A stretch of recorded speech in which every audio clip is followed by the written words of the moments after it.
Baik, Assalamualaikum warahmatullahi wabarakatuh. Kali ini saya akan mempraktekkan analisis melalui SPSS, analisis regresi linear.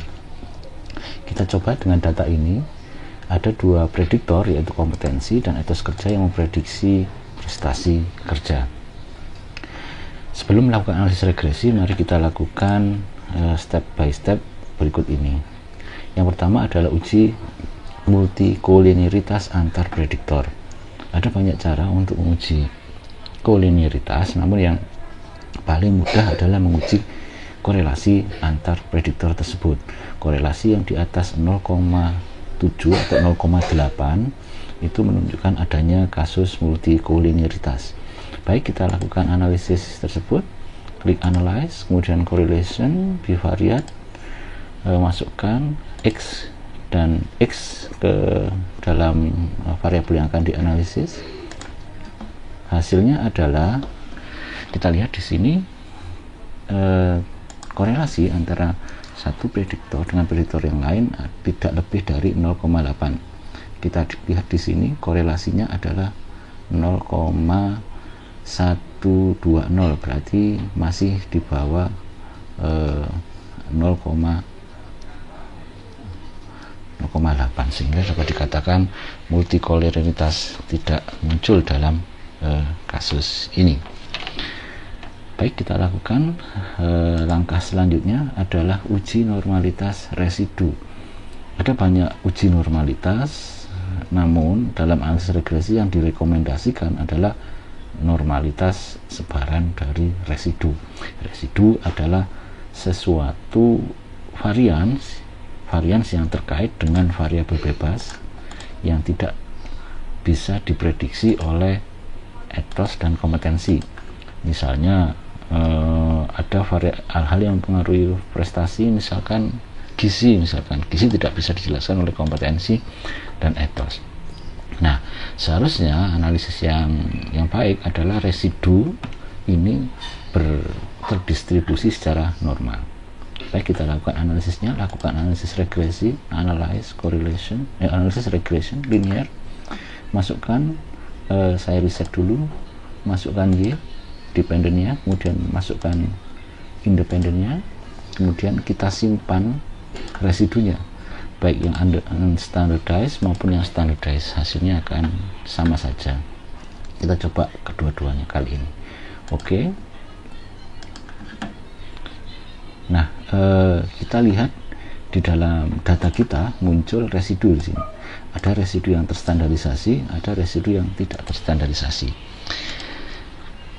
Residu hanya satu, oleh karena variabel Y kita adalah satu, sehingga hanya membutuhkan satu variabel yang dianalisis saja untuk normalitasnya. Kemudian lakukan analisis non parametrik, misalkan kita pakai Kolmogorov-Smirnov one sample KS, masukkan dua variabel ini, kemudian klik OK. Kita lihat di sini asintotnya di bawah, di atas 0,05. Nah, kita lihat di sini asintotnya di atas 0,5, artinya tidak ada perbedaan antara data ideal yang bersifat normal dengan data kita. Ini dapat dikatakan data kita terdistribusi normal karena tidak ada beda antara data normal ideal dan data kita. Baik, uji tersebut sudah dilakukan. Kita beranjak ke uji yang lain, yaitu uji homokedastisitas. Homokedastisitas menunjukkan tidak adanya hubungan antara varians terprediksi dengan varians residu, yang menunjukkan bahwa sampah, ya benar-benar sampah, tidak berkaitan dengan sesuatu yang varians yang berharga bagi kita. Kita lakukan analisis regresi lagi, regression linear, namun kita tidak membutuhkan residunya, kita hanya membutuhkan plot di sini.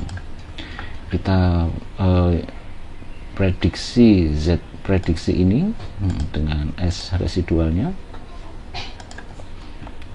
histogram atau ini normal probability plot. Baik, lakukan analisis. Kita lihat di sini hubungan antara residu dengan standardized predicted. Jadi ini adalah yang terpredicted, ini adalah residu. Seharusnya kedua-duanya tidak memiliki hubungan. Tidak adanya hubungan ditunjukkan dengan garis yang tidak bersifat miring, karena kalau miring memiliki korelasi yang tinggi. Baik, double klik, kemudian di sini akan muncul line, tinggal diklik saja nanti line-nya akan muncul. Oke, terlihat bahwa tidak ada hubungan di sini. Regresi dan regression residual dan regression predicted tidak memiliki hubungan. Korelasinya mendekati 0, sehingga dapat dikatakan homokedastisitas ada di dalam ini dan terbebas dari kasus heterokedastisitas. Kemudian lakukan analisis dengan regresi. Baik, kita lakukan analisis regression linear. Kita tidak membutuhkan plot lagi, kita keluarkan, continue. Kemudian jangan lupa untuk klik ini part and partial correlation. Oke, continue.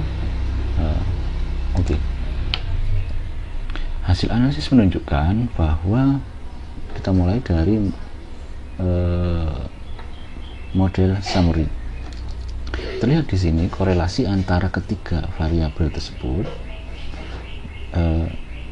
adalah 0,495. Jika dikuadratkan akan menghasilkan 24,6%. 24,6%. Kemudian ini menunjukkan sumbangan kedua prediktor terhadap regresi. Di sisi lain, apakah sumbangan ini signifikan dapat dilihat di sini. Ternyata 24,6% itu signifikan. Kemudian kita lihat di hasil per variabel. Kita lihat di sini pengaruh kompetensi terhadap prestasi signifikan. Demikian juga pengaruh etos juga signifikan. Di sini terlihat koefisien yang terstandarisasi karena sudah terstandar bisa dibandingkan, ini 0,421, ini 0,215, sehingga dapat dikatakan kompetensi sumbangannya lebih tinggi daripada etos kerja dalam menyumbang prestasi. Kemudian kita ingin melihat berapa sumbangan masing-masing variabel.